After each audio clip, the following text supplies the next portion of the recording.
Hello, I'm Jeffrey Mishlove. I'm making this video on Friday. It's going to be released on Sunday, July 1st. And that's a significant day because if you're watching the news on Sunday, you'll notice that a lot of attention is being spent on the election in Mexico. This may be a very significant event for us in the United States and perhaps for people around the world. It's not getting a lot of coverage yet, but it looks like the new government in Mexico is very likely going to lean far to the left to be a hardline socialist government. At least at this moment in time, it appears that what is being described as a hardline socialist candidate is leaving. And we may, for all I know, find a situation in our neighboring country of Mexico not so different from Castro's Cuba, only Mexico is a much larger country than Cuba ever was, and we share a very long border with Mexico. So how this is going to affect the immigration situation and American foreign policy, it's hard to say right now, but it could be a sign of trouble ahead if our neighboring country elects an anti-American president. It could happen. Right now, it appears as if it's a very likely possibility. So it seems as if international tensions may be ratcheting up. Now, I mention this because there are some videos that are in the New Thinking Aloud catalog. And if you look in the upper right hand of your screen right now, I'm going to link to the first of those videos. They haven't been watched very often. They're amongst the least popular of the videos thus far released on the New Thinking Aloud series, but I regard them highly. They're videos with the author C.M. Mayo. That's her pen name, actually. But in any case, I've done 3 interviews with her about Francisco Madero, who was the first post-revolutionary president of Mexico. He is the one they often refer to him as the leader of the 1910 revolution. He was elected president of Mexico in 1911, as I recall. And the interesting thing about Madero is that he was a spiritualist, very, very clearly. In fact, C.M. Mayo's research suggests he was more than just a spiritualist. He was a spiritualist medium. In addition, he was the son of a wealthy landowner and actually published a book, his own book on spiritualism, published under a pseudonym because he knew that entering into politics as he was in a nominally Catholic country could be problematic for a spiritualist. Indeed, it was problematic because he was overthrown and assassinated. His term of office lasted, about a year. But he is regarded today as the father of the Mexican Revolution, a very important historical figure, a person who did a great deal to usher in more democracy in Mexico. Now, he felt that his spiritualist beliefs had an important role to play in his politics, even though he tried to keep it hidden. It was something of an open secret in Mexico City that he was a spiritualist, and some people, such as the General Victoriano Huerta, who deposed and assassinated him, were horrified by the idea of a spiritualist president. It was completely inconsistent with conventional Catholic theology. And they regarded it as something of, I suppose the best word is an abomination. But as I think about it, it seems to me you'll find many other examples of where esoteric thinkers, whether they're spiritualists or Sufis or Kabbalists or yogis get involved in politics.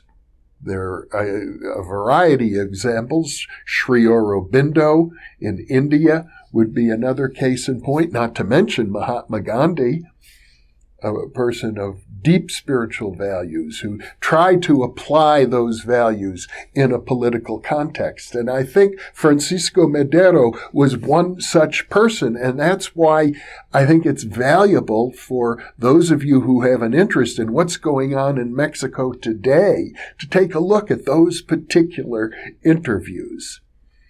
Let me say another thing about Madero. It appears from the manuscript of his that C.M. Mayo actually translated into English and writes about in her book, that he believed himself to be in contact with the spirit of a former president of Mexico, deceased in Madero's day, Benito Juarez, who was regarded as another democratic reformer, who was president of Mexico for many years.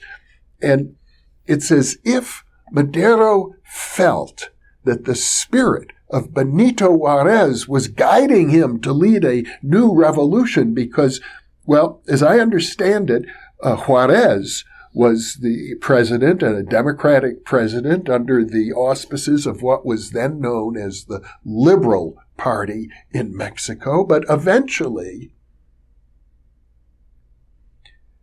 Porfirio Diaz became president, also president under the Liberal Party, but he ruled for many, many years as a dictator. So there's a fine line between being a dictator and being an elected president.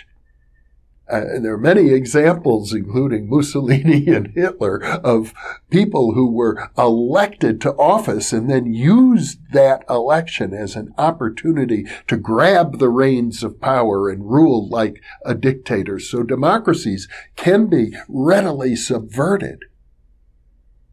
And, of course, it raises a number of questions to think about, which is, was there an esoteric, a spiritual component to history?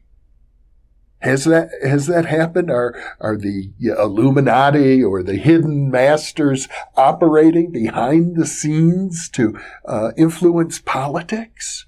Or are there other influences? I don't know. I'm sure many people think there are satanic influences. Other people think that it's, all sorts of conspiracies and cabals.